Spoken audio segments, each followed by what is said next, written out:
5 अगस्त 2019 के हवाले से 5 पहलुओं को छेड़ा है मैंने। 5 पहलुओं पर मैं बात कर रहा हूँ। 2 एपिसोड आपने पहले देखे और आज मैं बात कर रहा था कि जब आर्टिकल 370 और जम्मू कश्मीर का स्पेशल स्टेटस वजूद में आया तभी से ये डिबेट चल रही थी कि एक दिन आएगा जब आर्टिकल 370 चला जाएगा।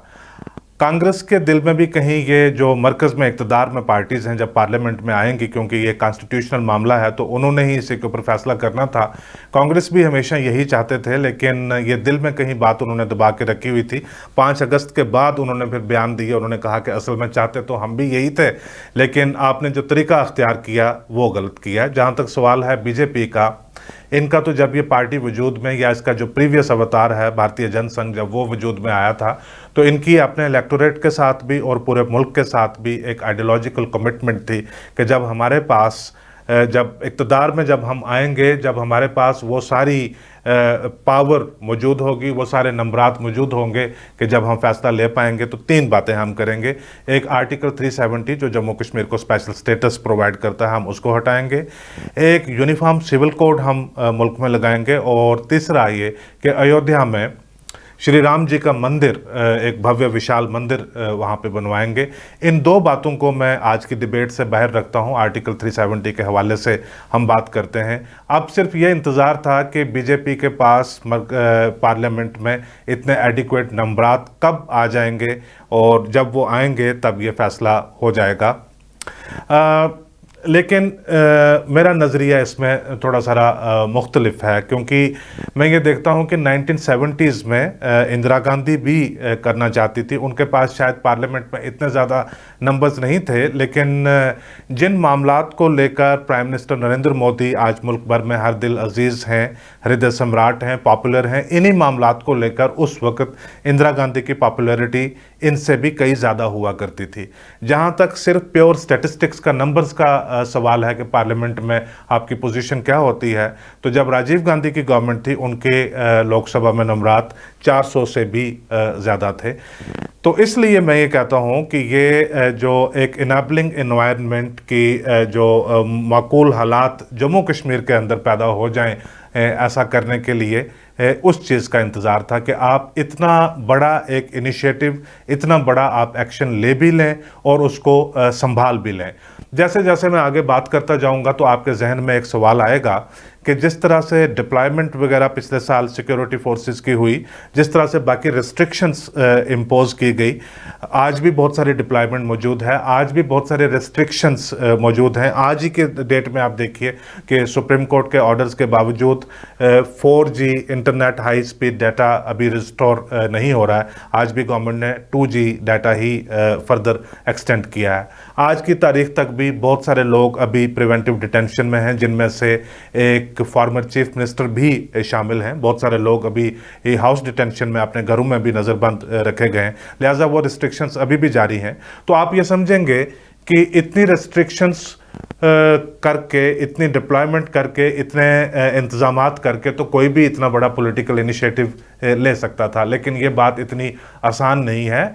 ये कम ही लोग रह गए डिटेंशन में, ये रिस्ट्रिक्शंस कम ही रह गई। ये कुछ महीनों में आहिस्ता आहिस्ता करके खुला छोड़ दिया था, माहौल एक खोल दिया था कि अगर कोई रिएक्शन होना होता, कोई रिएक्शन किसी किस्म का अगर हो सकता तो रियासत के, यूनियन टेरिटरी के कुछ कोनों से वो रिएक्शन आ भी सकता था। आप अक्सर ये भी, आप में से बहुत जो ज़्यादा हाई इंटेलेक्ट के मालिक हैं, जिन्होंने यूनाइटेड नेशन की सारी तकरीरें सुनी हुई हैं, पार्लियामेंट की सारी तकरीरें सुनी हुई हैं, बहुत ज़्यादा किताबें पढ़ी हुई हैं, वो ये भी अक्सर कहते हैं कि भी तुम बात को बहुत ज़्यादा सिंपल और ऑर्डिनरी बना देते हो कि मामला इतना कॉम्प्लेक्स होता है। लेकिन ऑर्डिनरी तरीके से इसको अंडरस्टैंड करने की कोशिश फिर से करते हैं। सन 2000 की बात है, जब मैंने गांव से नए नए आके शहर में मैंने सहाफ़त का काम शुरू किया, तो जब दरबार मूव होता है, सेक्रेटरीट जम्मू में खुलता है नवंबर के महीने में पहले सोमवार को, जब दफ्तर वगैरह सारे आ जाते हैं, यहाँ पे खुल जाते हैं, मैंने पहली बार जब मंजर देखा, जिस किस्म की मैंने डिप्लॉयमेंट देखी, पुलिस को मैंने देखा, सीआरपीएफ को देखा, उनको कॉम्बैट गियर में देखा, उनके हाथ में लाठियां देखी, उनके हाथ में वो तख्तियां देखी कि भाई अगर पथराव हो तो उससे किस तरह से बचा जाए। ABVP, अखिल भारतीय विद्यार्थी परिषद, जम्मू जॉइंट स्टूडेंट फेडरेशन वगैरह, इनके पथराव देखे और बाकी ऑर्गेनाइजेशंस के झंडे देखे, काली फीतियां देखी। एक बड़ा खौफजदा सा माहौल मैंने पाया कि ये क्या बात है। आहिस्ता आहिस्ता इसको मैंने एग्जामिन करने की, समझने की कोशिश की कि यहाँ के जम्मू के बहुत सारे लोग, जब मैं जम्मू की बात करता हूँ तो वो नेसेसरली ये नहीं होता कि पूरे जम्मू सूबा की बात करूँ, क्योंकि जम्मू की पॉलिटिक्स को इन्फ्लुएंस करते हैं जम्मू के अर्बन सेंटर्स ज़्यादा।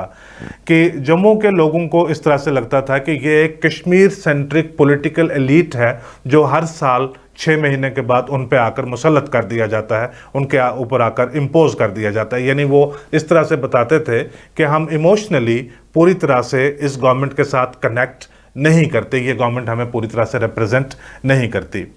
तो ये बात समझ में आती थी। 6 महीने के बाद जब मई के पहले हफ्ते में, पहले सोमवार को श्रीनगर में जब दफ्तर वापस खुलते थे तो वहाँ पे भी एक कर्फ्यू जैसे हालात बन जाते थे, हड़ताल का ऐलान होता था, बल्कि पूरी वादी में हड़ताल हो जाया करती थी। वो ये कहते थे कि ये इंडियन स्टेट की रिप्रेजेंटेटिव गवर्नमेंट है और ये गवर्नमेंट उस किस्म की जो खुद मुख्तारी है, उस किस्म की जो हमारी इंटरनल जो पार्टिसिपेशन गवर्नमेंट में होनी चाहिए, ये वो नहीं प्रोवाइड करती जिसका ख्वाब हमने देखा है, जो हमें चाहिए। तो लिहाजा ये गवर्नमेंट किसकी है? कश्मीर में भी लोग इसके साथ खुश नहीं है, जम्मू में भी लोग इसके साथ खुश नहीं है। अब बात रही स्पेशल स्टेटस की कि स्पेशल स्टेटस क्या है। कॉन्स्टिट्यूशन है जम्मू कश्मीर का, अपना अलहदा, मुल्क भर में कॉन्स्टिट्यूशन है, जम्मू कश्मीर में भी कॉन्स्टिट्यूशन है और झंडा है और कुल मिला के बहुत सारी चीज़ें इकट्ठी करके एक पैकेज उसको माना जाता है।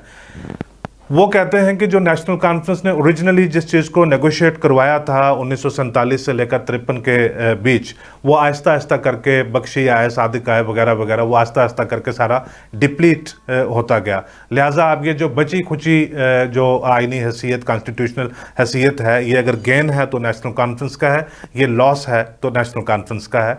एक पॉलिटिक्स कॉम्पिटिटिव सी हो जाती है। तो मान लीजिए एक दूसरी पॉलिटिकल पार्टी आती है, पीपल्स डेमोक्रेटिक पार्टी, वो एक नया फार्मूला, एक फर्दर एम्पावरमेंट का, वो और ज़्यादा अंदरूनी खुद मुख्तारी का एक नया फार्मूला पेश करती है, जिसमें सॉवरेनिटी को भी डिस्कशन में ले आया जाता है और बहुत सारे इंस्टीट्यूशन की जॉइंट शेयरिंग की भी बात की जाती है। दरअसल ये है कि पिछले 30 साल से जो जम्मू कश्मीर की सियासत है, उसने एक सेपरेटिस्ट एनवायरनमेंट में ऑपरेट किया है। सेपरेटिस्ट एनवायरनमेंट में ऑपरेट करने से क्या वजह है, क्या मुराद है कि आपके पास एक कश्मीर में strong separatist political institutions emerge होते हैं और वो बात करते हैं कि ये जो एग्जिस्टिंग कॉन्स्टिट्यूशनल फ्रेमवर्क है, ये कम्प्लीटली डाइवर्शनरी चीज़ है, ये वादा खिलाफी है। असल में वादा था जो वो था प्लेबिसाइट का, रेफरेंडम का, वो हुआ नहीं और लिहाजा ये जो सारे जो कॉन्स्टिट्यूशनल अरेंजमेंट हैं और कॉन्स्टिट्यूशनल इंस्टीट्यूशंस हैं, ये फ्रॉड हैं हमारे साथ। तो आप देख लीजिए कि कितनी लेवल्स के ऊपर, कितनी सतह के ऊपर जो सियासत है वो डिवाइड हो जाती है। जब वहाँ से इस किस्म की एक सेपरेटिस्ट पॉलिटिक्स होती है तो जो रीजनल पॉलिटिकल पार्टीज़ हैं वो इसको डिफेंड करती हैं कि देखिए आप हमारे साथ मिलकर काम कीजिए, आप हमें ज़्यादा वोट दीजिए, आप हमें ज़्यादा अहमियत दीजिए, हम मरकज़ के साथ जो ज़्यादा अंदरूनी खुद मुख्तारी है उसको नेगोशिएट करवाएंगे, उसको ज़्यादा हम पावर हासिल करेंगे। जब रीजनल पॉलिटिकल पार्टीज़ अपना मकसद इस तरह से प्रेजेंट करते हैं तो जो national political party Jammu Kashmir में ऑपरेट करती हैं, मसलन कांग्रेस है तो वो, या बीजेपी है, कांग्रेस की तो एक एम्बिवेलेंस रहती है, कश्मीर में जाएंगे तो मुख्तलिफ बात होगी, दिल्ली में जाएंगे तो मुख्तलिफ बात होगी, जम्मू में जाएंगे तो ये भी कहेंगे कि वक्त आ गया है कि जम्मू का भी एक अलग स्टेट होनी चाहिए। आज मैं कहानी पूरी पीछे नहीं लेकर जा रहा हूँ, आज मैं कह रहा हूँ कि गुज़श्ता कुछ सालों में वो एक इनाबलिंग एनवायरनमेंट जो है वो जम्मू कश्मीर में किस तरह से बना। तो बीजेपी है, जब आप एक सेपरेटिस्ट एनवायरनमेंट में पूरी पॉलिटिक्स ऑपरेट कर रही है, ये एक नेशनल पॉलिटिकल पार्टी है, ये उन सारी चीज़ों को अपोज करेगी, अपोज करके ये बताएगी कि नहीं, हमें और ज़्यादा कॉन्स्टिट्यूशनल इंटीग्रेशन यानी ये सारे कवानीन वगैरह ख़त्म होने चाहिए। एक और चीज़ आप एग्जामिन कीजिए कि जो 1947 से लेकर 65 तक एक जो पॉलिटिकल एनवायरनमेंट जम्मू कश्मीर में था, उसमें आप इमेजिन नहीं कर सकते थे कि एक नेशनल पॉलिटिकल पार्टी भी आकर यहाँ पे ऑपरेट कर सकती है, क्योंकि यहाँ का एक पॉलिटिकल एनवायरनमेंट एक अलग कॉन्स्टिट्यूशनल फ्रेमवर्क में ऑपरेट करता था। नेशनल पॉलिटिकल पार्टी का यहाँ पे स्कोप ही नहीं बन सकता था। इस दौरान नेशनल कॉन्फ्रेंस के ही बहुत सारे लोग टूट कर गए, जिन्होंने कांग्रेस में शामिल हुए और कांग्रेस का यूनिट यहाँ पे बना, और उसके बाद कांग्रेस की गवर्नमेंट्स लगातार काफ़ी अरसा तक रही, 1975 तक। और 1984 के बाद एक 96 की एक्सेप्शन को लेकर ऐसी कोई गवर्नमेंट यहाँ पे बन ही नहीं सकी जिसमें आप एक मरकजी, एक नेशनल पॉलिटिकल पार्टी के साथ आपका अलायंस ना हो। अब आपका एक रीजनल पॉलिटिकल पार्टी है, आपके पास एक नेशनल पॉलिटिकल पार्टी है जिसके साथ आप अलायंस में ऑपरेट कर रहे हैं। Regional political party greater empowerment चाहती है, ग्रेटर इंटरनल ऑटोनॉमी चाहती है। जो नेशनल पॉलिटिकल पार्टी है वो ये कहती है कि ये सारी चीज़ें नेगोशिएट की जा सकती हैं। यहाँ पे आकर कहते हैं कि आप वोट डालिए, कुछ देखेंगे। दिल्ली में जाकर जब आपस में बात होती है तब कहते हैं कि जब अच्छा मौका आएगा ये घिसते घिसते जो है ये स्पेशल स्टेटस खुद ही घिस जाएगा।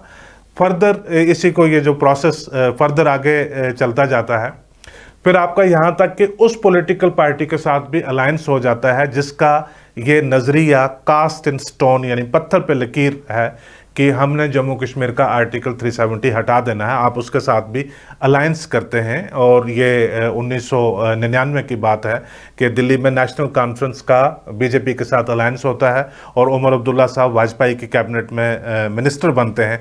जब आपकी इस किस्म की पोजीशन बन जाती है तो आप ऑटोनॉमी के बारे में क्या बात करेंगे और कितने लोगों को आप अपने साथ जोड़े रख सकते हैं जो आपकी बात के ऊपर यकीन करेंगे कि नहीं, आप ऑटोनॉमी के ऊपर आप डटे रहिए, हम आपके साथ हैं। यानी 20 साल के बाद कोई ऐसी चीज़ होती है तो वो सारे लोग फिर आपके ऊपर यकीन नहीं करते। ये बात का एक अंदाज़ा, एक असेसमेंट दिल्ली में होती है कि आप कितने लोग ऐसे होंगे जो किसी रीजनल पॉलिटिकल पार्टी के ऊपर एतबार करते होंगे।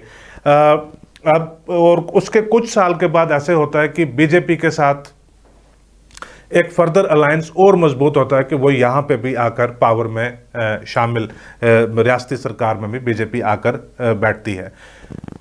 फिर और बीजेपी अपने उस जो वादे अपने मुल्क के साथ, अपनी पार्टी के साथ, अपने लोगों के साथ जो वादा किया हुआ उस वादे के ऊपर बीजेपी अभी पक्की भी है। इधर आप कानून में लोगों को बता रहे हैं कि नहीं, हमारा जो सेल्फ रूल, ऑटोनॉमी, इंटरनल खुद मुख्तारी जो है हम उसके ऊपर भी डटे हुए हैं।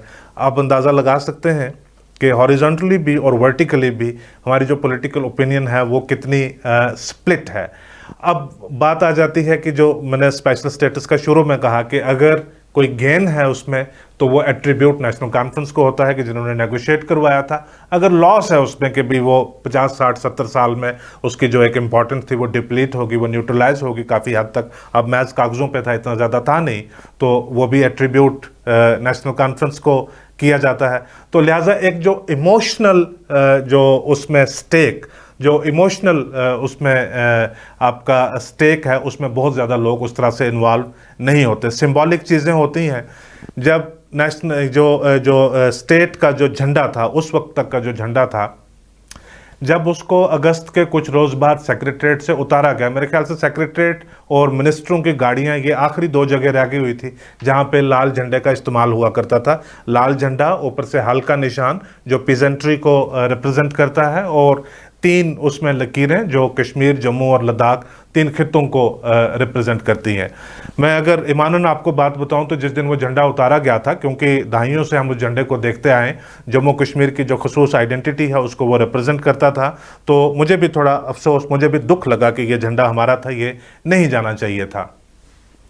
ऐसी बात नहीं है कि जो तिरंगा झंडा है वो तो सदा लहराता रहे, ऐसी हमारी कामना दुआ हमेशा है, लेकिन वो झंडा भी दिल के बहुत अजीज़ था, इसमें भी कोई दो राय नहीं है। लेकिन ये भी बात हकीकत है कि गुज़श्ता कुछ बरसों में उस झंडे की अहमियत, उस झंडे के साथ मोहब्बत करने वाले लोग आपको कितने ही दिखाई दिया करते थे। यानी अगर कहीं से आप झंडे निकलते थे तो वो कुछ और ही रंग के झंडे निकला करते थे। इन कुल मिला के इन सारी चीज़ों को जब आप जमा तफरीक करके देखते हैं और आप दिल्ली में बैठे हुए हों, आप एक खाका खींचते हैं, आप एक असेसमेंट करते हैं कि भी हमें जम्मू कश्मीर में जाकर ये करना है, इस बात के ऊपर नारा लगाने वाले कितने होंगे, इस बात के ऊपर रोने वाले कितने होंगे, इस बात के ऊपर भड़कने वाले कितने होंगे, इस बात के ऊपर गुस्सा और गम करने वाले कितने लोग होंगे, तो आप कहते हैं कि ये तो इतने क्वार्टर्स के बीच लोग डिवाइडेड हैं, ये कोई मामला इतना सीरियस नहीं है। दूसरी चीज़ आप देखते हैं कि एक बड़ी बुनियादी हकीकत जिसको हम ओवरलुक करते हैं कि हम किताबों में, हम पार्लियामेंट की बड़ी तकरीरों में, हम यूनाइटेड नेशन के रेजोल्यूशंस में इतना खो जाते हैं, और जिस तरह से आम सादा लफ्ज़ों में मैं बात कर रहा हूँ उसमें से अगर जब हम बात करते हैं तो वो कहते हैं नहीं नहीं, ये तो बिल्कुल जो है ये एक ख़ास बात बोली जा रही है, ख़ास नैरेटिव बिल्ड करने की बात की जा रही है। जब 5 अगस्त का मौका आया, लद्दाख था और लद्दाख को यूनियन टेरिटरी बना दिया गया। ये बात फैक्ट है कि करगिल के लोग तब भी नाराज़ थे, आज भी नाराज़ हैं और फ्यूचर में भी वो नाराज़ रहेंगे, लेकिन चुपचाप लद्दाख अलग हो गया। बाकी लद्दाख में खुशी की लहर है, एक नए सिस्टम में वो ऑपरेट करने, अपने आप को अकोमोडेट करने की कोशिश कर रहे हैं। जम्मू एक खिता,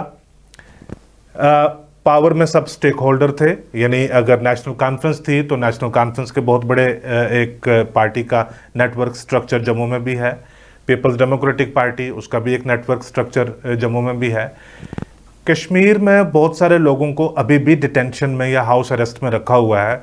जम्मू में किसको और कितनी देर तक डिटेंशन में, हाउस अरेस्ट में, PSA में या किसी चीज़ में रखना पड़ा। यहाँ पे जो इंटरनेट के ऊपर या बाकी चीज़ों के ऊपर रिस्ट्रिक्शंस हैं वो कितने लंबे समय तक, कितने लंबे वक्त तक यहाँ पे लगानी पड़ी। यहाँ पे 2 हफ्ते के बाद, सब 3 हफ्ते के बाद लगभग सब कुछ मामूल पे आ गया था।